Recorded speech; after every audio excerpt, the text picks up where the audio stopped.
Kurdistan.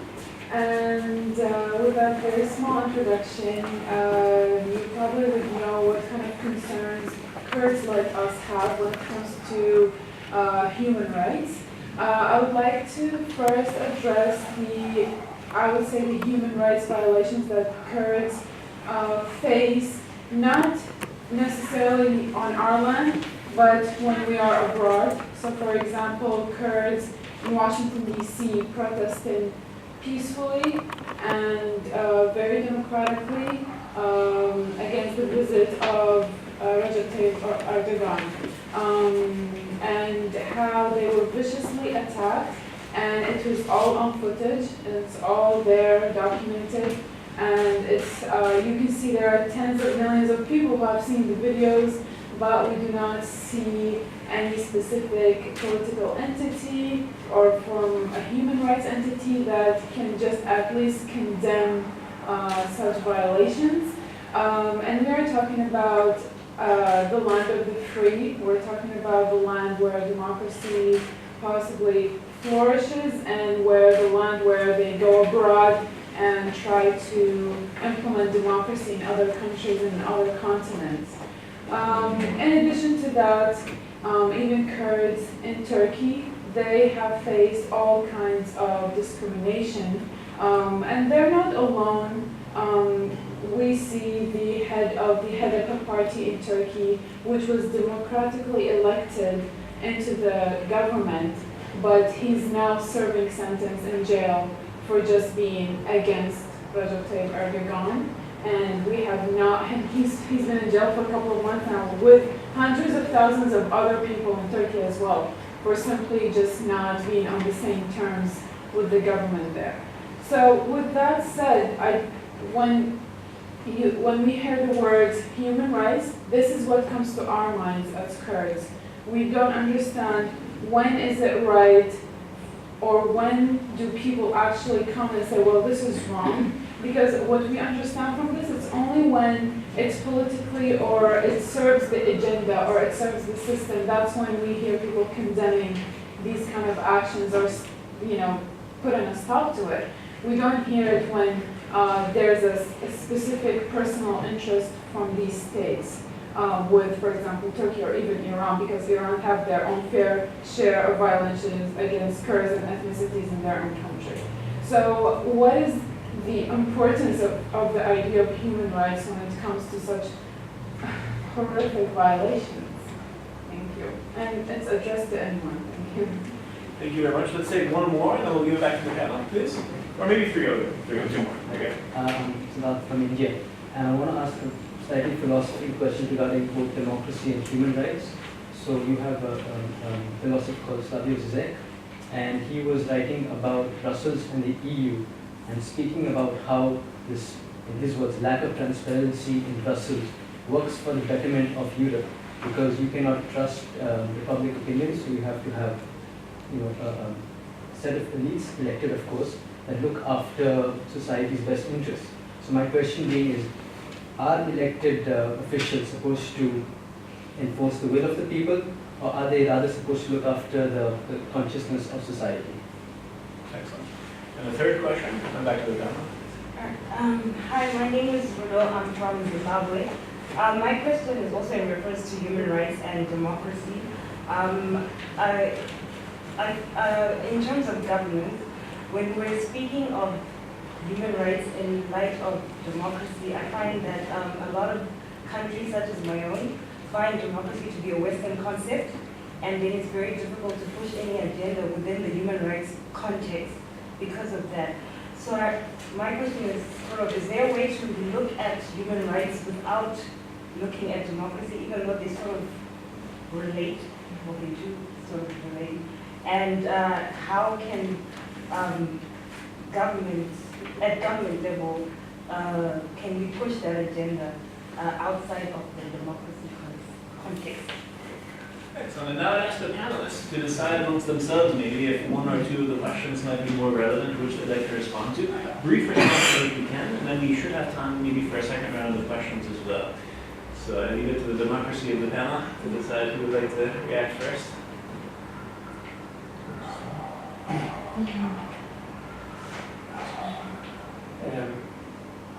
French philosophe Voltaire, c'est in French.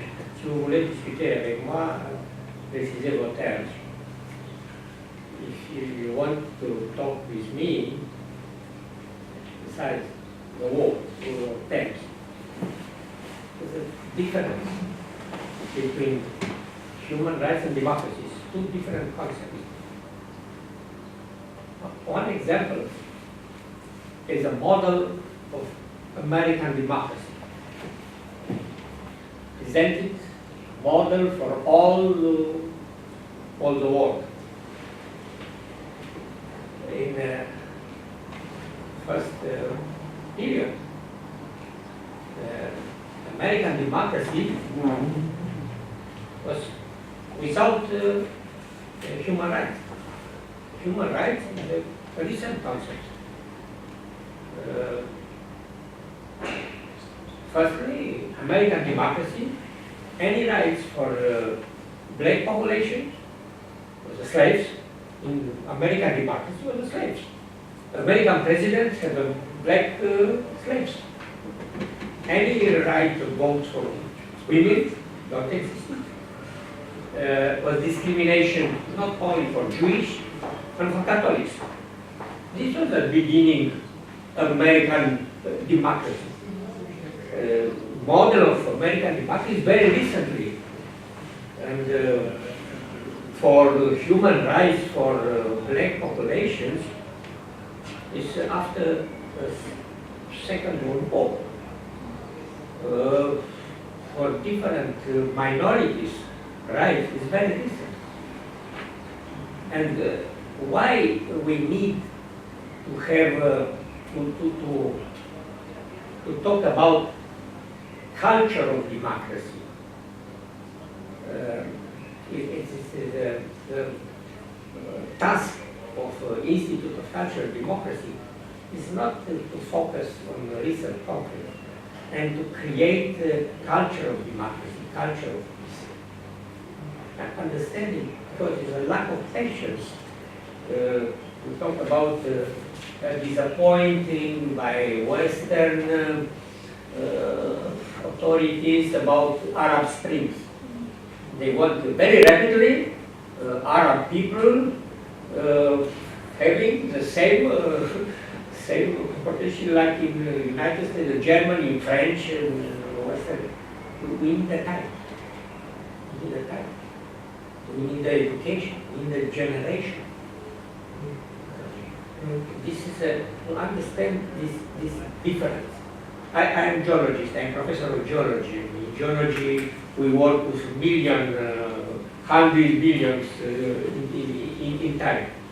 But other example. Now,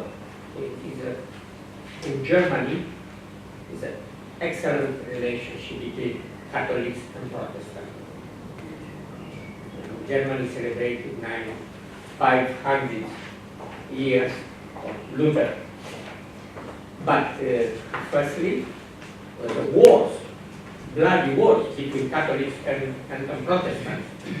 And Americans was exilated as the refugees, Protestant refugees from persecution of Catholics in Western Europe. And many times I visited Geneva because visited CERN, you know CERN in physics. And now in weekend near Geneva Lake, we can see massive people. It's extraordinary atmosphere. But 500 years ago, the calm in Geneva situation was like in ISIS on marriage together. People was obliged to work and to pray. Women were to be covered. And analysts of Calvin was executed in public square. This was the situation. But it's an optimistic approach because it's a history, it's an evolution. We must to have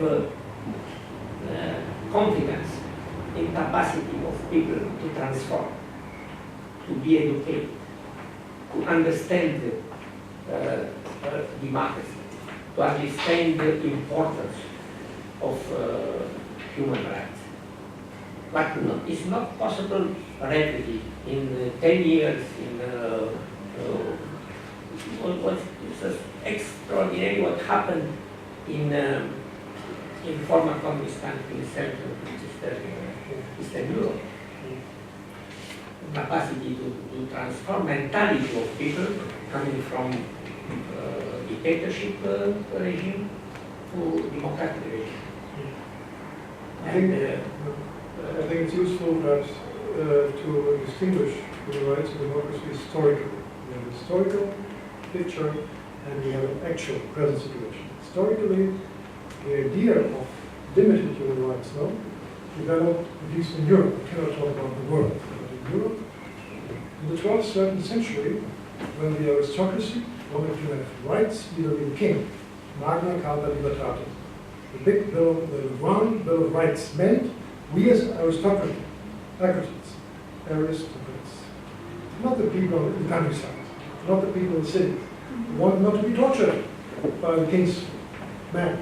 We want to get a fair trial. That was the first sort of big demands from the king, and then over time, it took hundreds of years, rights for very small elite people would, after many fights, after many confrontations, be relevant to free citizens, even women later, came much, much later, and then to people in the countryside, to poor people.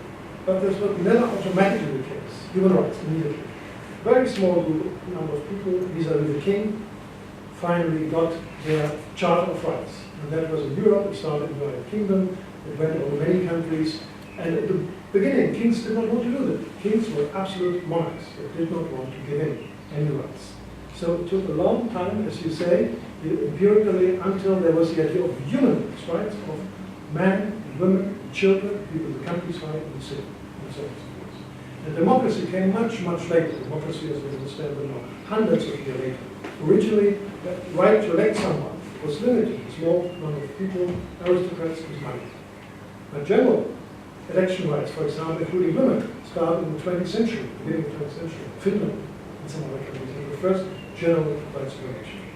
In the political debate, we have the big difficulties in the United Nations that when the moment you talk about democracy, you have, of course, absolute state, you have North Korea, you have China, Communist Party, everyone says, what do you understand by democracy? And then forget about the debate.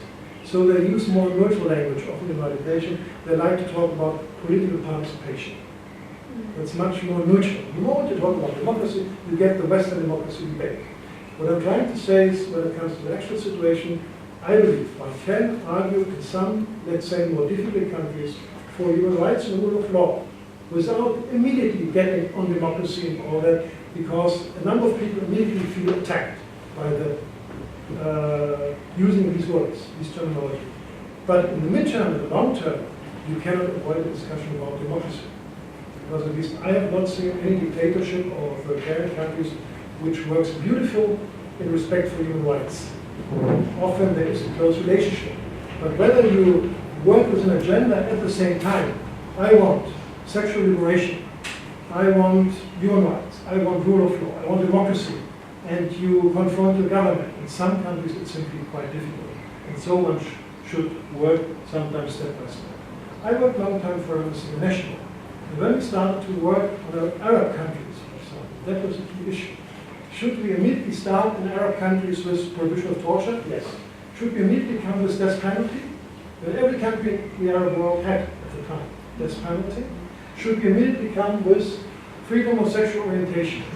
You can do it, but then you can forget about human rights situation. You need a little bit, not entirely, to think about the context within which we develop a discussion. And there are different opinions. Some human rights people say, no, we have to be clear position. Other people say, wait a minute, with this country, let's go with step by step. I'll stop with your question. First of all, don't buy this human rights as a Western concept of democracy. That's bullshit. You know, it's always people that like to manipulate and stay in power that say this. I'm not thinking of a specific president of a specific country in Eastern Africa. You know, many people use that. They try to say this is a Western concept. This is where you know, the colonizers, they try to push over us, which is not true. Zimbabwe has never been a democratic country, even under British rule. There has been the rule of law for Brits, but not for normal people in Zimbabwe. But don't buy this, still don't buy this bullshit with the Western concept. Just ask yourself, which person, whoever you ask in your country or in any other country, would say the death penalty is a great tradition in our culture. Let's keep it up. Let's expand it. Which person would ever say, hey, torture, great, we've done that for 2,000 years. Let's keep this up. It's in our tradition. You know, which person would ever say, we've been discriminating against women for 2,000 years. Fantastic. Let's go on with that. Every person I have ever met in my life has a very good feeling that anybody has a right to be protected in their personal dignity, in their life, in their health, and that they should not be subject to torture or, you know, to the police walking in, beating up people, you know, things like that. I believe every person in this world has a very good feeling about the natural how do you say, the natural protection that each individual is entitled to, and however you call it. But don't buy this bullshit, it's a so-and-so concept or a so-and-so concept. That's always the dictators and the bad guys that use that. So don't go with that. Let me say just a few words about the question you raised about elected people. If you're elected and you try to be re-elected, you're always in a balance between, of course, it is your job, you know, to bring what the people that voted for you, what they want you to do. It's like, I was a member of parliament for Berlin. So, you know, I was working in the federal parliament together with Gerd, and some of the things I did was like, get money into the budget to build streets in Berlin. Because I thought, you know, I owe that to my constituents. Or we had different kinds of issues that were specific to Berlin. So I was working on these issues because I thought, you know, I owe this to my constituents to work in their very best interest, make sure part of the budget goes here, new streets are being built, there's money for the university, whatever. But on the other hand, there are many questions where, you know, my electorate would also probably be split. We had lots of votes on whether our soldiers should go to Afghanistan. And I had lots of debates with the electorate in my constituency, and people said, we don't want that. Why are German soldiers going there? And I was still voting in favor of that. I was in favor of sending German soldiers there because I said it's important we fight the Taliban and that we make sure that Afghanistan is a safer country. You can debate whether that was my decision was wise, but that was how I felt about the issue. So I tried to explain that to my electorate again and again, which was difficult. I could convince some, but not all. So it's a mix. It's a mix of, you know, you do what you believe the people expect you to do, and then there are questions where you have to follow your own conscience. This mix is what makes a member of parliament free at the end of the day. And question about Kurds. I believe if you address what happened in Washington, I don't know, I hope that the prosecutor, that the law enforcement, that they will look into the cases. I very much hope that these people that were Mr. Erdogan's bodyguards, obviously, so I guess that they are either with the Turkish embassy, so you cannot bring them to an American court, or that they came with Mr. Erdogan to the US, which also means you cannot bring them to the US court. That's what makes the issue difficult. They are under diplomatic protection, these people. But there should be a criminal investigation into that, and, you know, these people should be identified, which they are. New York Times did that. And then the courts need to decide whether these people can be prosecuted.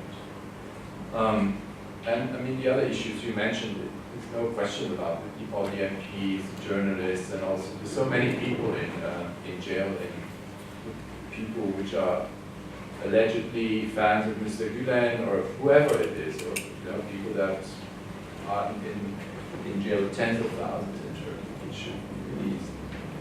And it is very difficult to address this. But you should, and we do, German governments, Western governments do address these cases. People do travel there again and again, trying to see people. And myself, I have been to prison with Diyarbakir, visiting human rights defenders and working to try to get them to be released, which sometimes works, sometimes it doesn't. But I mean, I visited a human rights defender in Diyarbakir, for example, and he was a lawyer, and he was bringing cases to the police, and he said, I make no difference. I make no difference whether there is a human rights abuse by PKK people or by the police. I make no difference. Human rights abuse is human rights abuse, and I take it to the police, and people that are responsible should be taken to jail. And that is something that I believe is important, that also the Kurdish people, they are sincere about this, and they are also sincere about human rights abuses which are committed either by PKK or other groups. So, because you don't get your credibility by just pointing your finger at the others. Even if you're right in that, you must also make sure that in your region, in northern Kurdistan, human rights are respected by the government and protected as much as that is possible in this situation. And that would make your case a lot stronger, because I think you have a lot of support. And if you look around this city, there's so many Kurdish people that are in exile here, that are being protected by the German government and by our laws. Whatever they did, for whatever reason they do. I've seen so many people from Iraqi Kurdistan, for example, working with refugees from Syria, because they say, they speak our language, we can tell them how to get around in Berlin, These guys were here on asylum, and they found protection. So it's not, we may have to speak up louder than we do now, but it's not true that we do nothing. We do address the cases, and we do give protection to people that are threatened by the Turks or whatever reason. But we can always get better. Excellent. Well, on that note, final comment. Very, very short comment. Colleagues introduced in our debate other concept, rule of law. My comment. All dictators declare we respect rule of law. What rule of law? They rule of law. Yes. Mugabe declared, I respect the rule of law. Ceausescu declared, I respect my constitution of law. Why? Because it's important to put together democracy, human rights, and rule of law. Why we need to have a culture of democracy, including all this concept. And concerning the food program, in the morning, I was here. It's a speech of leader of Kurds leaders in the city. I was very impressed. Because one was the most democratic speech, actually. He said, we don't act in our region under the shade of army. He said, we don't want to impose the authoritarian leaders. We have confidence in institutions. This was excellent. I don't know the name. It was just this morning. But if good people follow this type of speech, a real democratic, together representing democracy, rule of law, and human rights. Well, thank you very much. On that note, we do need to conclude.